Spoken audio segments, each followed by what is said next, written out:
Good afternoon, everybody, and welcome to the Carlos Gulbenkian Foundation. My name is Benjamin Val. I'm the director of the Modern Art Center, otherwise known as CAM.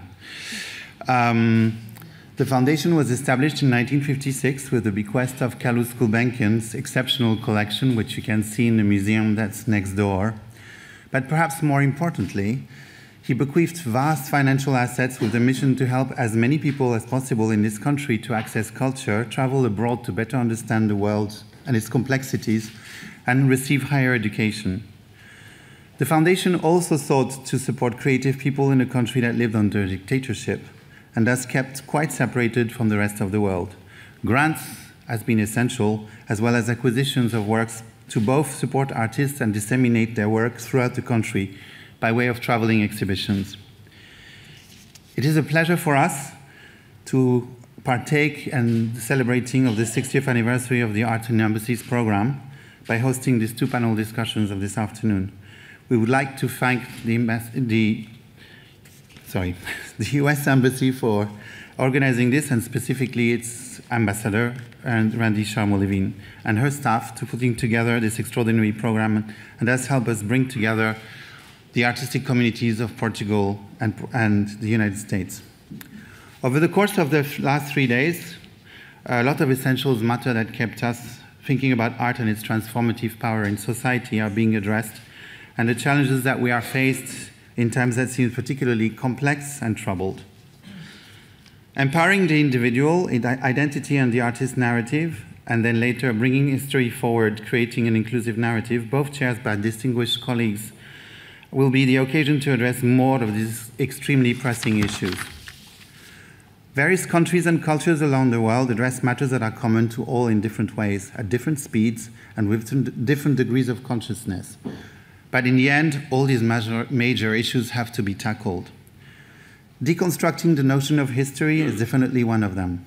Introducing the notion of histories and attempting to relate to those in different threads to open new perspectives on our past, build a better future, is clearly something we all aim to achieve. As you may know, and I think most of you have maybe visited it, we just opened an exhibition, Histories of a Collection. This title refers to the many ways this collection was built and the various different threads that informed the narrative that's being reconsidered right now. But it is also an opportunity for us to see what histories are missing. To address the way this collection reflects an incredibly Western-centric and overly white and male viewpoint.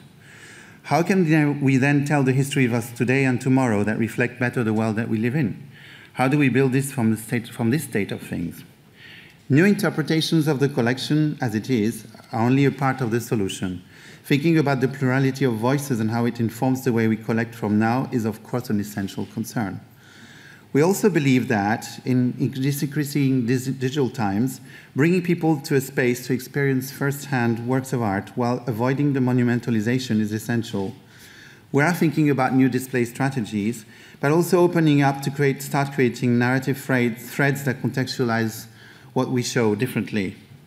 A recent experiment we carried out with users of a public library who were invited to select works from the CAM collection and display them in the library, becoming de facto ambassadors in the space they returned to regularly.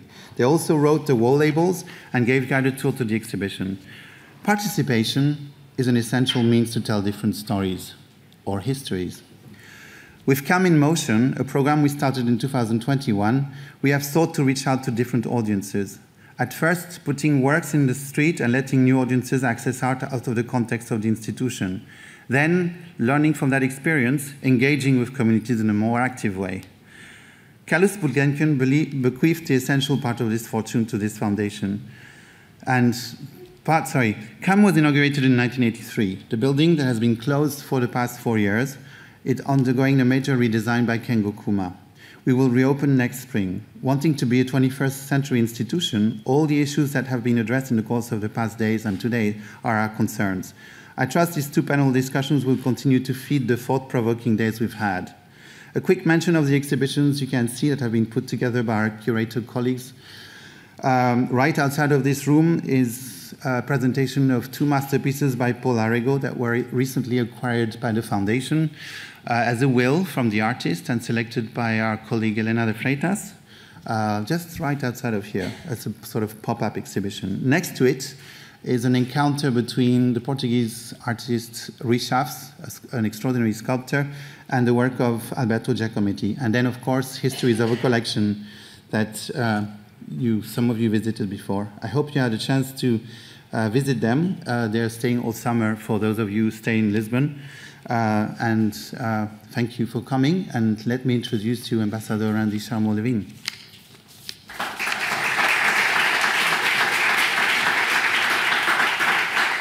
Thank you, everyone. Yes, it's me again.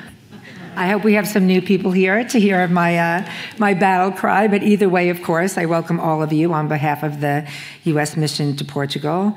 Thank you to the Gulbenkian Foundation. This is an extraordinary place. This is my 5th or 6th visit here, and I've seen everything from Islamic art to fashion shows to your wonderful collection. You're an amazing partner, and you were one of the early folks who helped commit and support this program, so we really thank you very, very much. Your reputation as an internationally recognized hub of art, knowledge, culture, and science make it a clear choice for this celebration. We are so pleased to be working together to address these important contemporary topics. Welcome to all of you, artists, students, art appreciators, patrons, galleries, and museum leadership. I know the discussions ahead will be challenging, but enriching, and I am grateful for all of your part in it. Through the collaborative and, yes, superhuman efforts between my public diplomacy team at the Embassy and the Office of Art and Embassies in Washington, we've gathered some of the most important contemporary artists whose voices are making an impact on the U.S. cultural consciousness. Over the past 2.5 days, we have been celebrating diversity and our shared values by linking American and Portuguese artists together, just as we are today. On Monday, we had our amazing First Lady at Católica, where she kicked off our celebration. And yesterday, we continued with 2 amazing panels at EDP. I hope many of you had a chance to see them. So why are we doing all of this? I think we're all here because we believe art can be a uniting force that creates the people-to-people ties and a common language that speaks directly to our hearts and our minds. And the panels we're presenting here today speak not only to important issues, but provide unique cultural perspectives on how art can impact individuals, societies, and make real change by providing a platform for discussion, especially around the issues of representation, diversity, equity, and inclusion. I am so grateful, and I can't say it enough, to the U.S. artists who traveled here, to their Portuguese counterparts for their support in participating, to have this program in Europe at a time when the world is focused on defending democracy is an example of the power of art and its importance in the democratic process. So may I please welcome Anna Botella and our first panel. Thank you all. Okay, it's working. Thank you so much, Ambassador and Benjamin, for the generous introductions. My name is Anna Botella, and I am the Deputy Director of CAM, the Center for Modern Art, here at the Gulbenkian Foundation. Benjamin has just told you all about CAM, or a little bit about CAM and the Foundation, so I'm not going to repeat the same story twice, although we do want to encourage you to reach out to us over the coffee break if you would like to know more about our work. I would like to start by thanking the American Embassy for this great initiative that brings together artists from the 2 sides of the Atlantic, so from the United States and from Portugal, to hold important conversations across the city of Lisbon. This particular panel, Empowering the Individual, Identity in the Artist Narrative, that's what it's called, and at a time in which issues of identity are so loaded and so fully charged, we will seek to unpack the different ways in which art and artists explore and challenge how we constitute our personal and societal identities. I am honored to be accompanied here on the stage today by 4 wonderful artists, so please welcome Aliza Nisenbaum,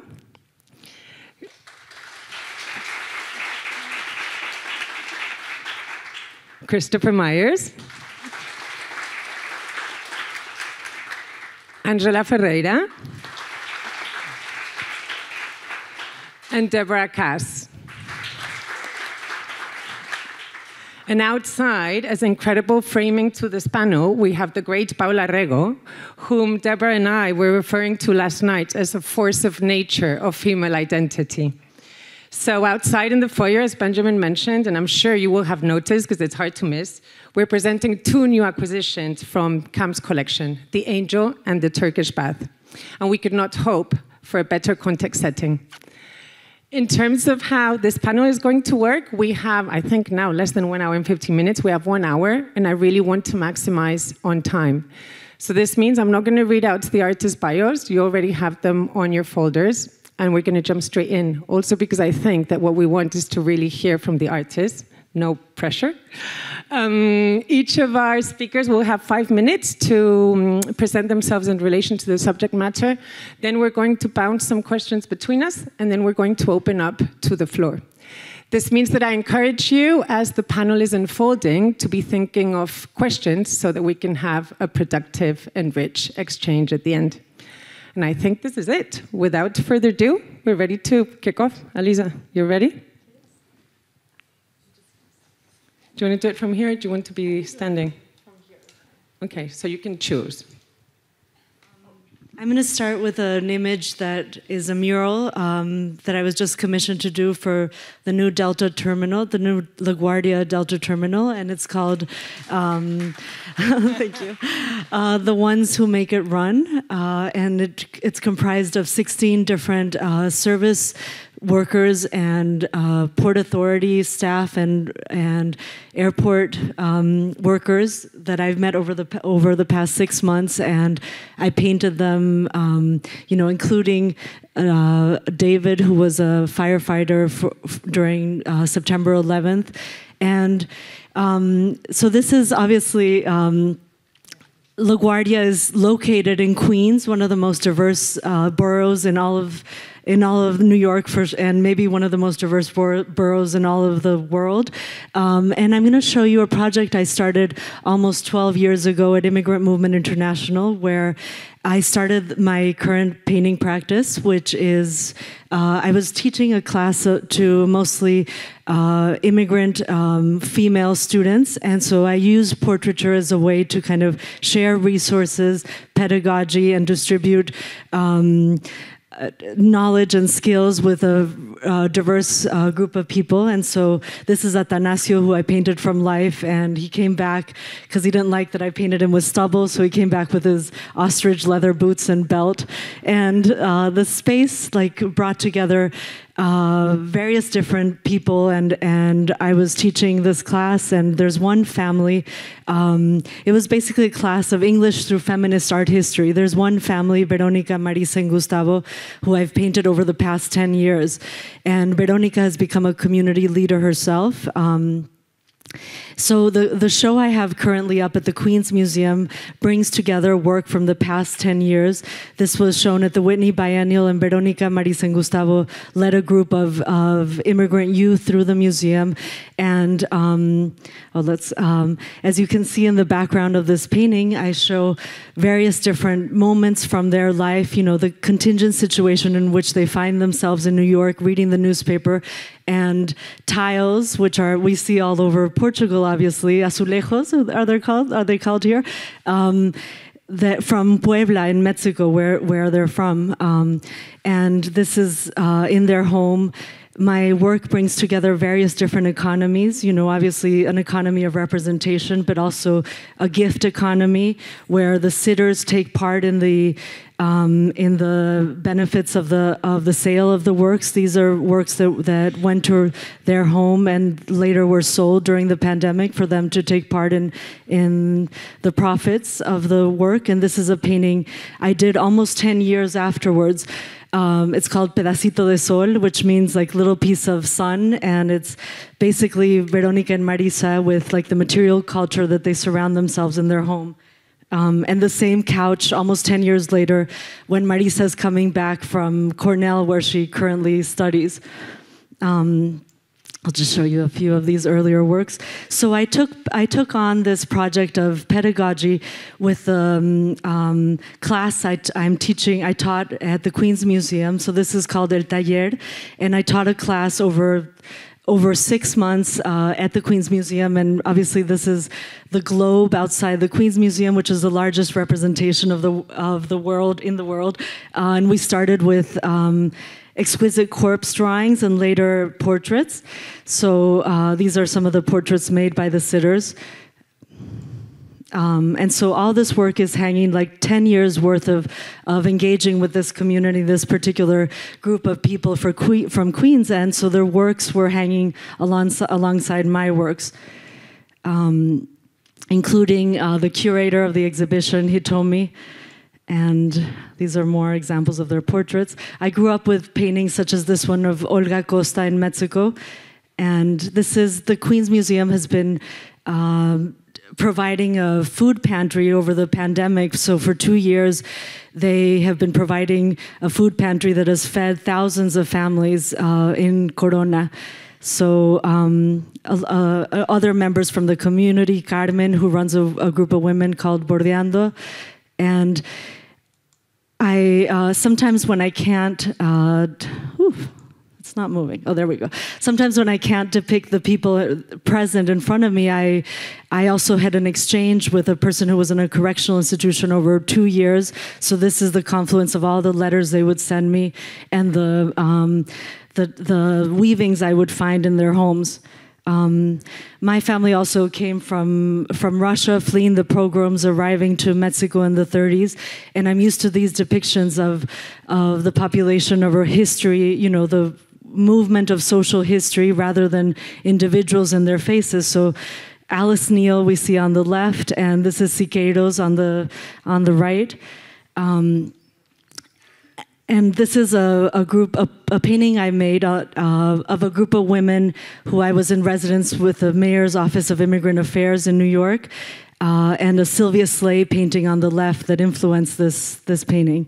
And these are all the women that I depicted. Later on, I depicted them in their private sphere in their homes. Maybe I'll stop with this one. How are we for time?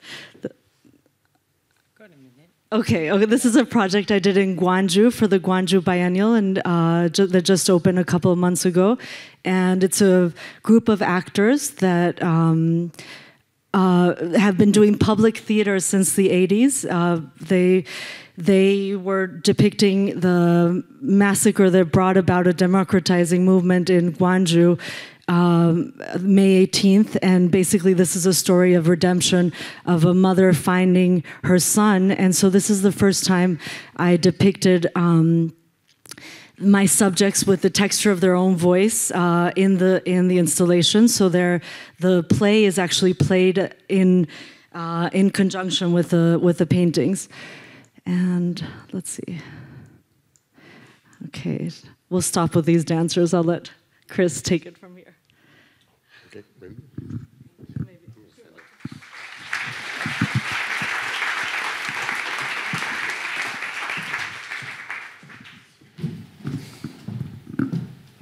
Hello. Yeah, that's good. I should have left this.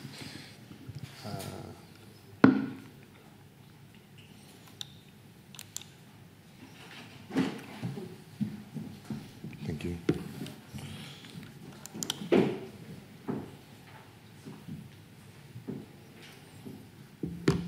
Can you put the first slide? I don't know how to press play though. Just the black button, perhaps? That was not it. How do you press play on the video? Perfect. I've been thinking a lot about horizons. These are two horizons that I've been filming. One is in Egypt, in Alexandria. One is in Kos, in Greece. And I've been thinking about when I meet kids who have traveled across this horizon, who have gone from Mersa Matruh, which is a place that a lot of refugee kids are going, across the Mediterranean. What do they imagine is on the other side of that thin blue line? You know, this is like a great act of imagination, of faith, to bring yourself from one place to another. And I think about these kids who are often not exposed to things and how they move from one place to the other, what they imagine of their lives. I was working with some of these kids in Munich at the International Youth Library, and they were making drawings for me of all the things they brought with them on these journeys. And they also made for me maps of what their journeys were like.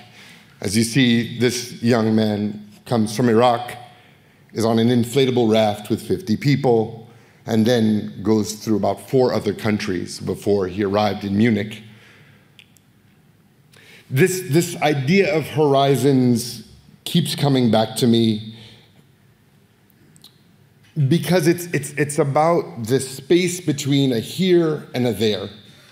And when we think about art in embassies, and we think about exchanges between countries, we're always thinking about that same space between a here and a there. So this is some of my work that comes from how we think about the heres and the theres in our lives. I am interested in collapsing the space between here and there because, quite frankly, that space is an infinite, it's both an infinitely long space, but it's also very close. I was in Kerala in South India, and everybody has a cousin working in the UAE when you're there. Or if you're in Lisbon, there's a relationship to Luanda, right? The spaces between here and there's a long shadow cast from one place to the other. And that long shadow is what binds us, what brings us closer. I think about this in terms of like the history of protests. So the tapestry on your right side is about migration, different kinds of migration. The tapestry on your left is about the ways in which protest in 2014, 15, 16 traveled around the world. It found itself protests talking to each other across oceans, across time, from the United States through to, there were moments in which young folks in Thailand were protesting using the same vocabulary that young folks in Ferguson were using. And that moment of separation collapsed keeps coming up for me. I think about the other ways in which those separations come together. The Odyssey keeps coming up for me because it's that same ocean, that same horizon that you just saw. This is the story of the Odyssey. And mythology itself functions in some ways as an ocean, functions as an ocean that we all touch. What really brought home this idea that there was no separation between the here and the there, I was in Papua New Guinea on a tiny island called Boga Boga, with a bunch of folks who had really never traveled outside of their tiny island. Not a lot of electricity on the island, a radio, perhaps. And I said to a guy, he had told me that his great-grandfather had once traveled to the Netherlands for a football tournament. And I said, do you ever feel isolated here in Boga Boga? And he said, no, I live on the ocean. And if you've been to Papua New Guinea, it's tiny little islands, all on the ocean. He's like, the ocean touches everywhere in the world, and therefore I touch everywhere in the world. I think mythology is like that. The Odyssey as this story of migration, this heroic kind of, when Aliza talks about her family going from Russia to Mexico, there's an odyssey in that, a heroic journey. And when we think about that myth, we are also plugging into that ocean.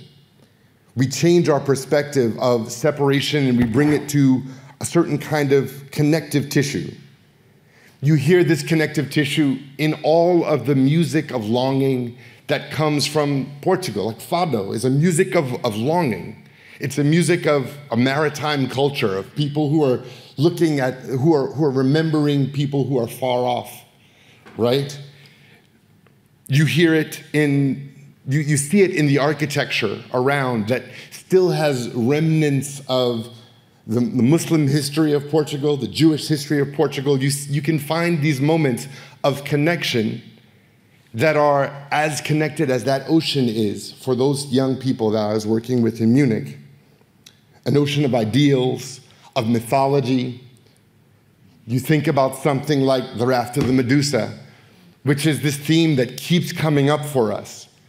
This moment of absolute loss and lostness.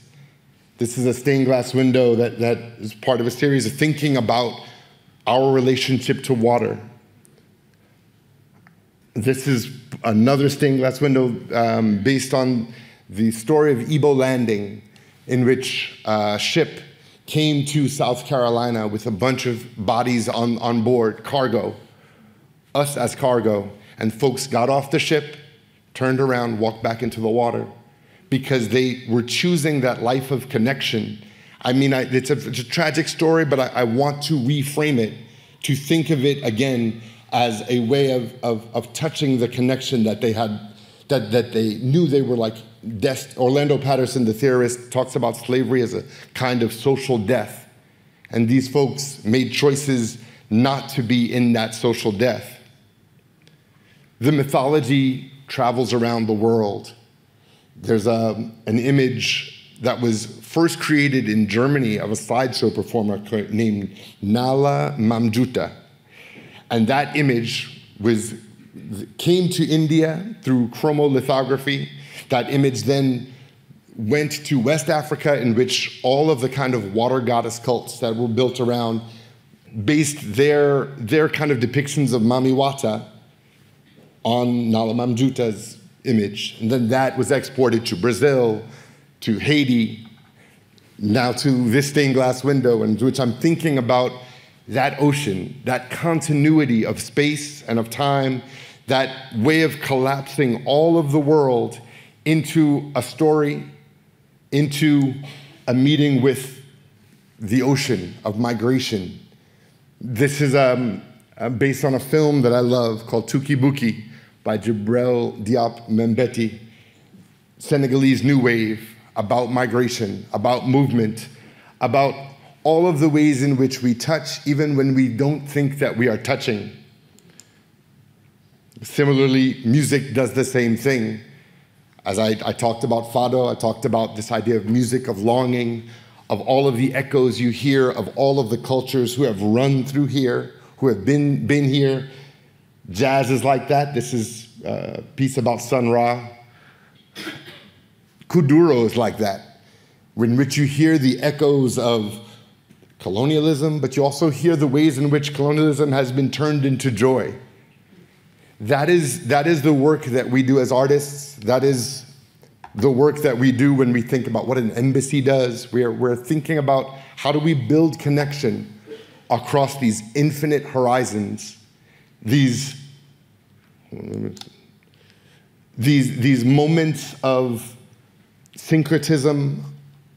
People like Nat Turner or Nankwause in South Africa, who are bringing together cultures to build a new world amongst themselves, for each other. All of the masks that we wear, all of the ways in which we amplify our voice are all part of this continuity of mythology, this continuity of ocean. Even when you think about something as both brilliant and strangely scientific as like Du Bois's data visualization, explaining to the Paris Exposition of 1901 what Black American lives were, there was a moment of touching there. So I think too often we think about ourselves in the separations, but those separations too are continuities, are ways of talking to each other about who we are, where we come from, the stories that we share. Even when it comes to my work in theater, which I do with my partner Kaneza Shawl, that work is always about the same moments of continuity. This is work we built around a guy who had been inside for 33 years. He'd been in jail for 33 years. And in some ways, that brother's life is so far from mine, and in some ways, it's painfully too close. But that is our job. That is our job as artists, is to bridge those gaps, to get ourselves out of the kind of binary thinking of the here and the there, and to think about what is connecting us in the end. That's it. Thank you.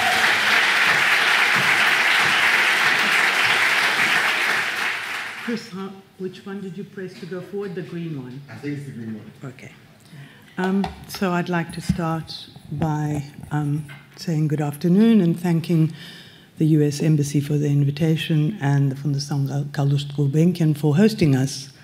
And I would also like to thank the two artists that have just presented such inspiring work, and to start off by saying that already I'm amazed at the common ground shared between the two of you, and hopefully between what I'm going to present now and our conversation later. In fact, I'm actually only going to talk about one project.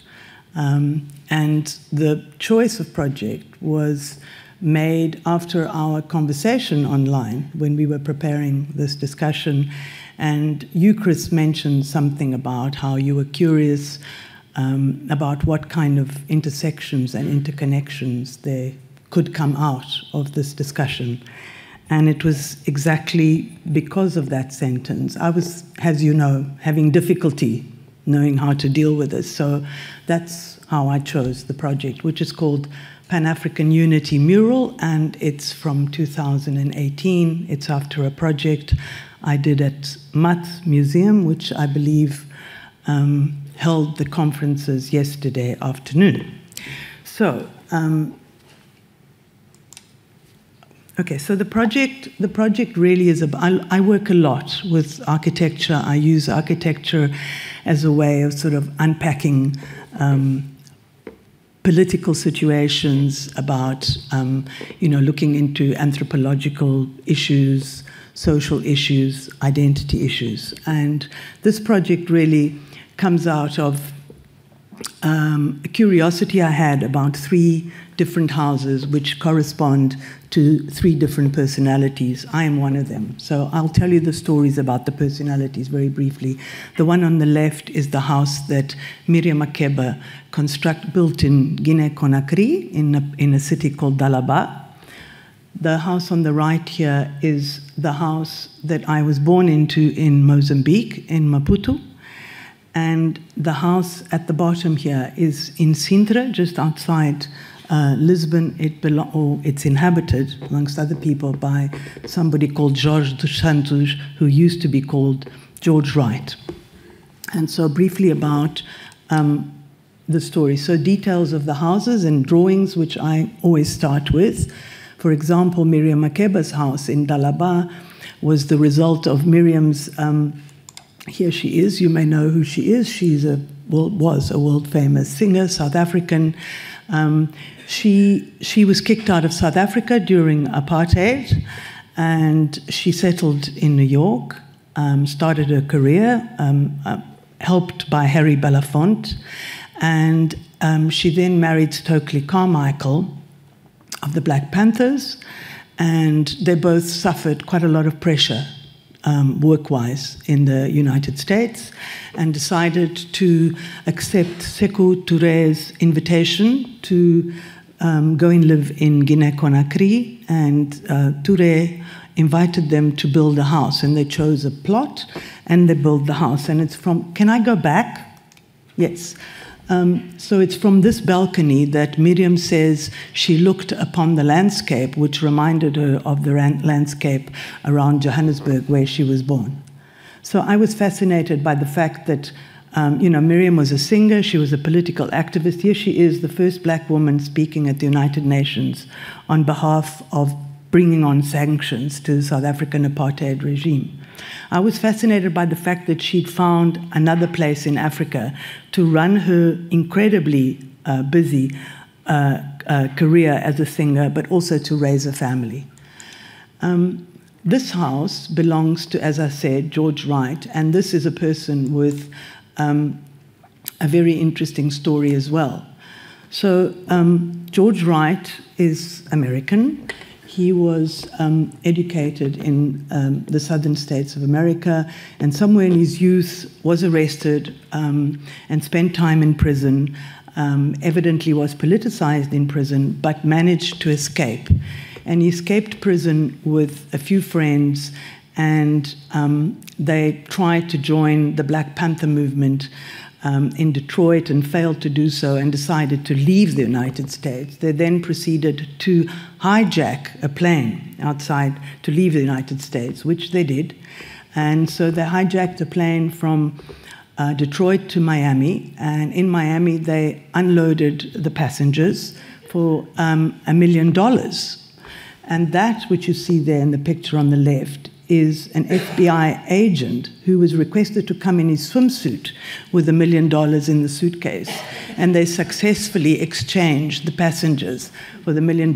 And then they flew on to Boston and then finally to Algeria, where they would, were seeking safe haven. So what's interesting about, but I'll tell you the further story, though what's interesting about his story is that he then stays in Algeria for a while, and then leaves Algeria, goes to France, and finally finds himself in Portugal just after the Carnation Revolution. And at that time, there's quite a movement in Portugal of what we call the cooperantes, were people who were willing to go back to Africa. The African countries were then decolonizing. And there's quite a movement of people who volunteer to go back to Africa to help with the process. And I believe, I've never met Jorge dos Santos, although he lives in Sintra, but I believe he was sort of enthusiastic about that and finds himself in Guinea. And in Guinea, he lives for 20 years. He falls in love with a Portuguese woman, and he takes on Portuguese citizenship, and that's how he changes his name to Jorge dos Santos. In the early 2000s, they decided to come and live in Portugal. And they came to Portugal, they settled here, and they live in that little house that I just showed you. This, I won't say much about this, other than the fact that we're getting to the point where I should explain that my idea of the project was really about diaspora, and maybe we can talk about that a little bit. I can, extend on that a little bit more. But at the point where I did this project, I became very interested in, as an African living in this country for almost 20 years, I became interested in the circulations and the crossings and the intersections between Africans that don't live in Africa. And when I sort of put together these three stories, mine included, born in Mozambique, backwards and forwards from Mozambique to South Africa, and then backwards and forwards from Portugal to South Africa, backwards and forwards to Mozambique, and between, triangulating between the three countries.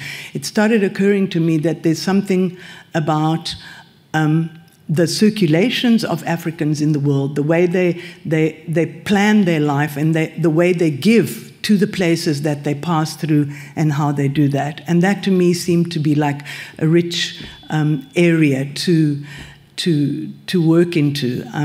I was also really inspired by, Achille Mbembe had written a text shortly before that in which he kind of brought us back to the history of Africa before Africa was cut up and planted by the European colonizing powers. And he was talking a lot about how migrations and people's movement within Africa were much looser and much freer. And he spoke a lot about places of intersection being places that were rich, because that's where things were stopped. That's where information was shared. That's where you swapped and borrowed things. And so I was inspired by that, and that's what brought me to the project. So I started making these drawings. I'll only show you one. And, each one of the three of us is one of the lines, so you can vaguely see the trajectories. And so on the left, on the top left there, that's a little bit of the United States. The bottom here is Mozambique and South Africa. Then in the middle here is Algeria, and the top there is in Portugal. So there's this whole crisscrossing of these three people's lives through Africa, the United States, and Europe. And that was my beginning. That was my starting point for the project. I immediately started thinking, well, I've got to make these houses move. They've got to look like they're transported. I'm a sculptor, so I look for ways of transmitting my ideas through often three-dimensional works, but not necessarily always. And so I was beginning to look at cranes and ways of moving merchandise, moving big objects. And I remembered that I had drawn extensively a fantastic crane that appears in Diego Rivera's, and that's why I'm talking about communication between the presentations. Aliza spoke about Siqueiros. I'm on Diego. And Diego, he had drawn cranes because he'd been at the Shasta Dam building at the time that it was built in California, and I loved the structure, so I started thinking of it as the first sculptural thing. And as I went back to Diego Rivera, I must tell you that I was immediately shot back to the mid-'80s when I grew, as a young girl in South Africa during apartheid, trying to make my way in some kind of fight against a system, a governmental system, which I abhorred. I was involved in a muralist group, and we had painted quite a lot of murals in the mid-'80s in South Africa, namely in this building, which is called Community House in Salt River in Cape Town. Some of you may know this. This was a donation by the northern countries, Sweden, Norway, to house a lot of the NGOs that kind of literally needed to be protected during the time of apartheid. So inside the spaces, myself and a group of people had painted these murals, which astoundingly in 2018 were in very good order because they were in interior spaces. So I brought together the group, those of us that are still alive, and many are in lots of different places in the world, but we came together as a corresponding entity again, and I proposed that I repaint the murals, or part of the murals, as an artwork in Lisbon in an exhibition, on the condition, of course, that afterwards they get painted out, so they are removed. So these are never permanent things. And so here you see me with a group of local muralists repainting some of the murals that I'd painted in the mid-'80s in Cape Town. And so there's my group. So I'll give you a quick, there's my crane. And then as a continuation of some of the murals on the wall, I would tell the story of Miriam Makeba's house, for example, the balcony, that the aeroplane on the top left, the aeroplane with the exchange of the money when they pirated the aeroplane, Miriam Makeba's house being pushed along the wall in the Mat Museum, and then details of Community House, details where there were mural paintings and some where there were just other elements. In this case, there's a photograph of one of the early union meetings that took place in Community House at the time. The mid-'80s were a very hot political time. Apartheid was collapsing, but it was also one of the more violent decades, and really sort of unrecognized warfare it was. Okay, this seems to, yeah, I'm almost finished. I would like to go on with my slides.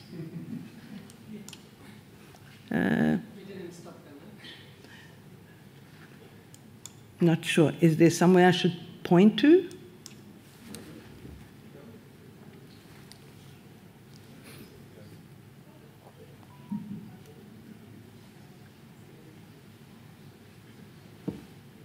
There's somebody there who can help us.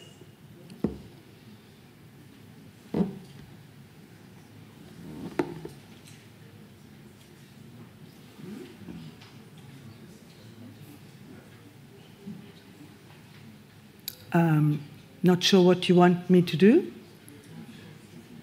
think they're trying to fix the Angela thing. Okay.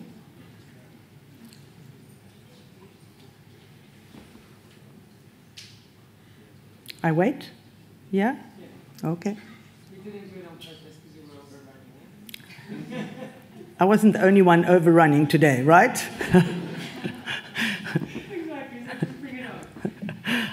I'm almost finished. I should just tranquilize you to know that it's almost done. So these are just what I was going to do, was show you a few more views. I'm terrified of this slide. We're on the same problem. Go for it. Let's see what happens.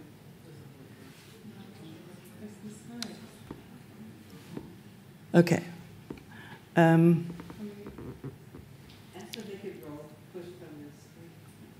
It's just difficult that nobody's giving us any information as to what's going on. But for some reason it is stuck. For some reason it's stuck. The slide stack is stuck. right. Okay. Well, thank you very much.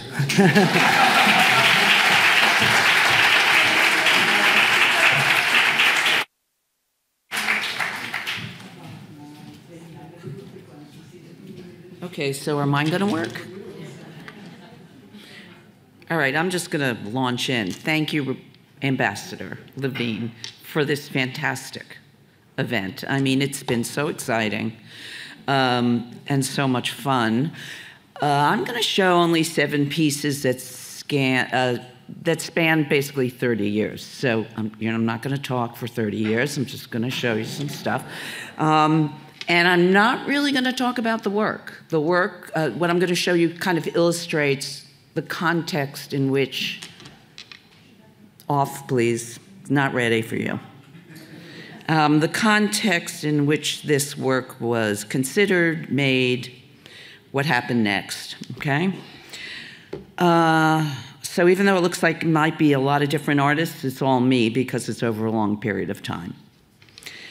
And I think we figured out I'm by far the oldest person on this panel, so a little respect. Okay. Nothing is more difficult to seize than the intersection of the self and history. Linda Nochlin. Nochlin's proposition could be a definition of making art. It certainly has been at the heart of mine. From 1965, I told you I was old, from 1965 to 70, I was a teenage artist wandering around the Museum of Modern Art and the Metropolitan Museum in New York, falling deeply in love with modernism and its masters. New York school painting, pop, and minimalism. Yet I couldn't help but wonder what any of these objects had to do with me. To quote the now infamous Hannah Gadsby, I learned a lot from art history, the world and my place in it. I don't have one. Slide. Okay. This is from a series called The Art History Paintings that were done between 1989 and 1992. In it, I'm quoting from those very masters I'm talking about, in this case, Motherwell, Johns, and then an amateur wrestling instruction book. Everywhere else I looked, it was the same.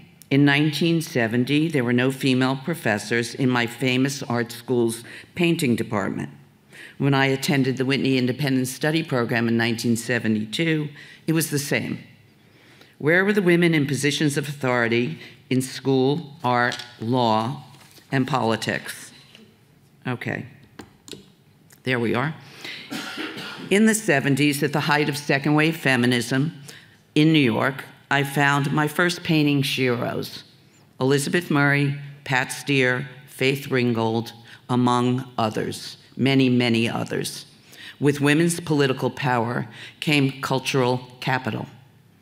The first time I saw my reflection in paintings, for the first time, I saw my own reflection in paintings. Murray and Steer making their own interventions into then conventional notions of the universal and abstraction, and in Ringgold, specifically rewriting modernist art history in the form of story quilts, all to reflect their own female subjectivities in a language and history constructed to exclude them. In the backlash that was the Reagan 80s, outside of the macho painting that was back in vogue, to the exclusion of all women, in a parallel universe, it was Cindy Sherman, Sherry Levine, Carrie Mae Weems, and Barbara Kruger who showed me the mechanics of deconstructing tropes of male power in visual culture.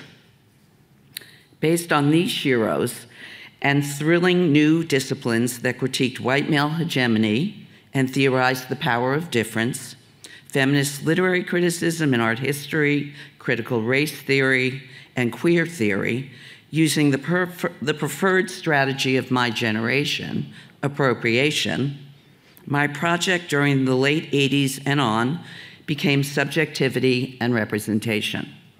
What would it look like to see myself, my presence, in the narrative of authorship, power, and value that is painting?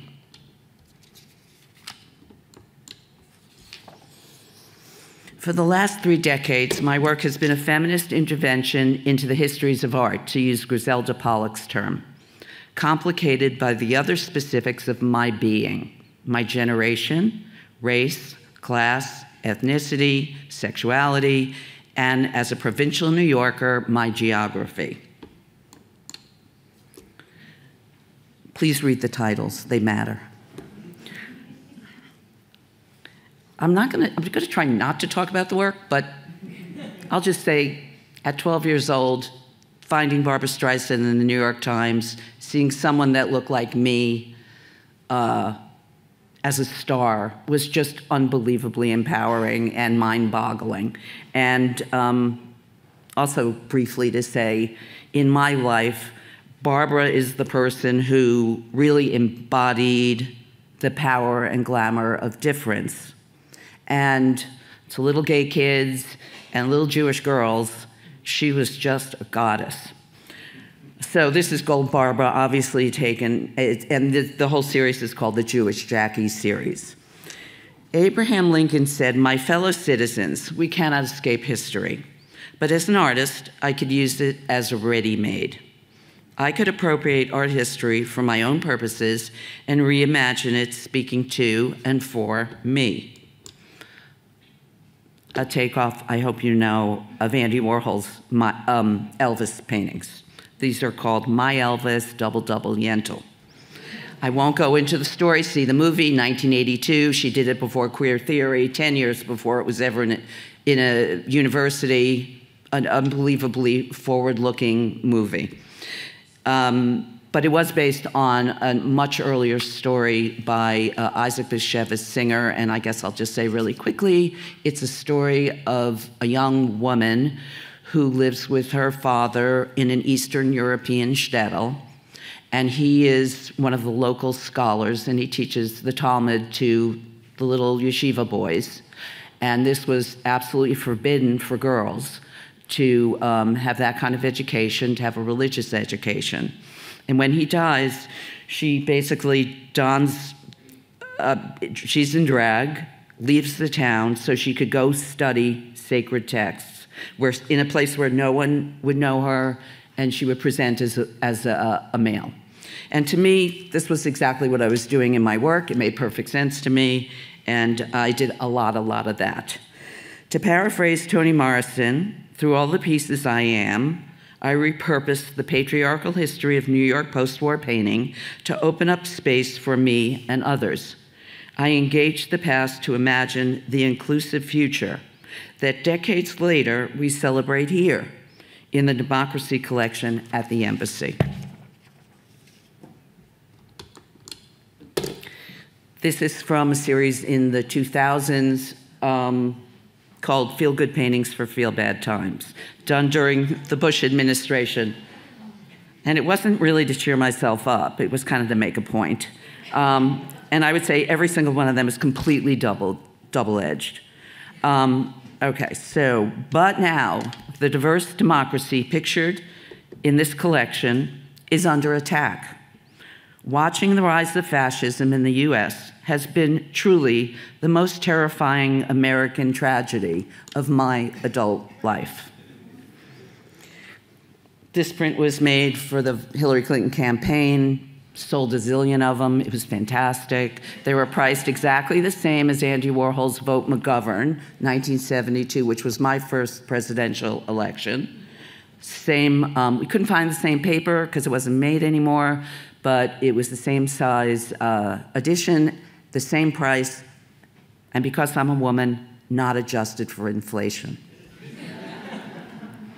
In a war to maintain power, the radical minority of straight, white Christian men have targeted the majority of American citizens, starting with 51% of the population who are women. People of color, LGBTQ, Jews, Democrats, to the radical white Christian male supremacists who captured the Republican Party, the majority of us are criminals. We know isolating, scapegoating, and ultimately eliminating groups of citizens are the weapons of fascism. How completely terrifying to realize never again is now. Given this existential threat, what is the relationship between art and representative democracy? And I'm going to inject here, we've had 3 unbelievably brilliant examples. In 2015, towards the end of Obama's presidency, the same year Hamilton opened on Broadway, I was invited to do a large public sculpture on the waterfront of Brooklyn.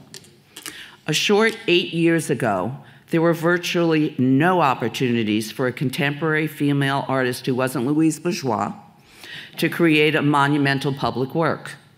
Thankfully, that has changed significantly since then. Oh, I have to go. Okay. When my sculpture, Oyo, was installed in Brooklyn Bridge Park, it was an instant hit.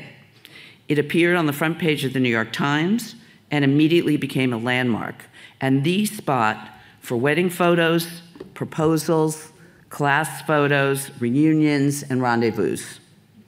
I never made anything so popular. I never intended to. Yet, when I saw it installed, I knew this was next level. So it called for reflection. What did it mean? To me, Oyo was a combination of my great art loves, pop and minimalism, happily married to my politics, my ethnicity, and our multicultural present.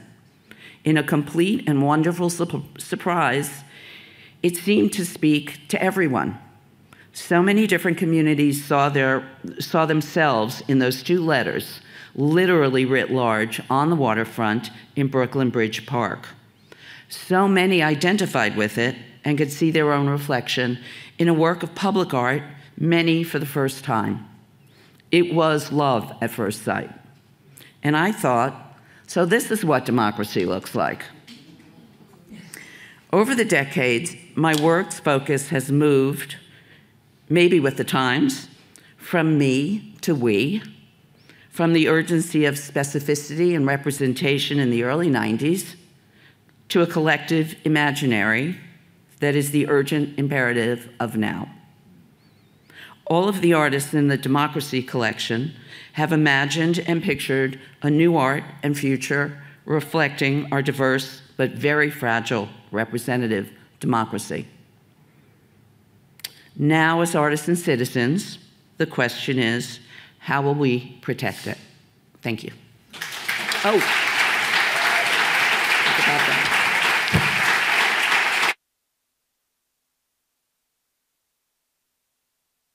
FYI, this is in front of the Brooklyn Museum where it is living permanently. And read the caption. Thank you all for such incredibly enticing presentations. Same as Angela, I'm also struck by the strong commonalities that exist between your work and your practice. And I wanted to start by exploring collectively some of these, before we go into individual questions, if we have the time, because you're right, everybody ran over, and that's fine. I'd like to start with the idea of intersectionality, which is something that came up immediately in our first call that we did together. But I also wanted to talk about this idea of in-betweenness, which also connects with the horizon that Christopher was talking about, and I think you all share.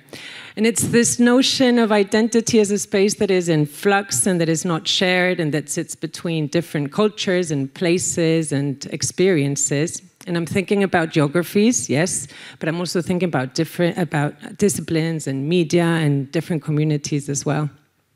So, Who would like to start talking about this in-betweenness?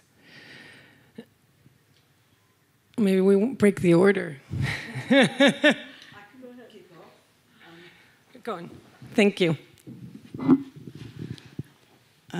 Well, I guess number one, I should just mention this is a concept that has been in my life since I was born. Yeah. There's just, like you are born between places, and you are born in the odd place of colonialism, and then you moving countries, and it's part of who you are as a makeup. So that's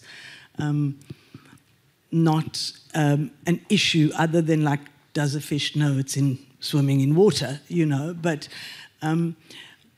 I would also just like to say that in the 90s, the idea of in-betweenness became something that people were beginning to be interested in as a topic for thinking art-wise and especially curatorially. And I remember, much like you and the kind of education you related to, I also came out of a South African education that was heavily Western funded and oriented, and which held all these modernist men as idols. And it was only in the 90s that we had to start looking for alternatives. And it's at that time that also I first transited and came to Portugal. And I remember there was an exhibition and I'll finish with that, there was an exhibition in Lisbon, which was curated by somebody called Ruth Rosengarten. She doesn't live here anymore, but it was called Don't Mess with Mr. In-Between. And it... My mother used to sing that to me when I was a little kid. There you go. There you go. I could never make up my mind. So, yeah. So she was not encouraging it. No. So those are issues that are, on the one hand, deep in my makeup, but not, new or something that I am every day kind of thinking about now. So, don't know, but I'll pass on. Yeah, I think I agree completely.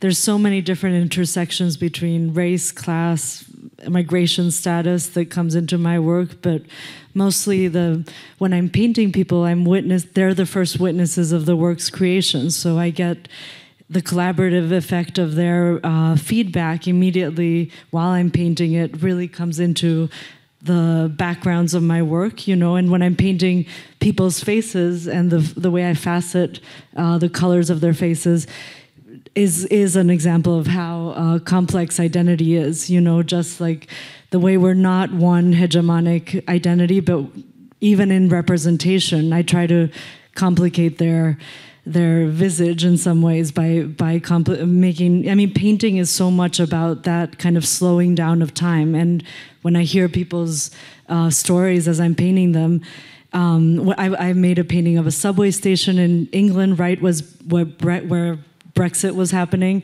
and just sitting and talking about what the politics meant to each of the people I was painting just kind of gives you a sense of the complexity of all our identities and how it's different than the way it's simplified by social media, for example. To take the other side of it, it's always so strange and funny to be like an artist and get to talk about like politics. Although you think about politics all the time, not often are you invited to think about politics publicly. But, fascism loves stasis. They love to define people and keep them where they are. That's what fascism is, right? And when you think of like the great violences of our world, thinking about like, to say, Portugal's history, King Manuel comes, there's all of these folks who were Jewish, then had converted or who had stated that they had converted. And King Manuel comes and says, no, you are Jewish forever. We are going to kill you, right? And that is this idea that you have to stay what you are. And when you see all of the controversy in the United States, when you see there is a force that says everyone needs to stay where they are, what they are, stay in your lane, stay who.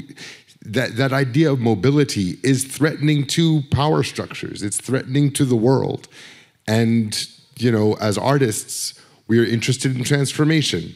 We are interested in moving from one place to another. And that is, you know, when we're doing it right, that is the side that we are always going to weigh in on the idea of transformation, of what it means to move from forms, to move from in images. Transformation is what we have to be about. Deborah, thank you. Oh, you want to hear it? Well, besides the fact that my mother sang me that song, I don't know that I have much to say on that.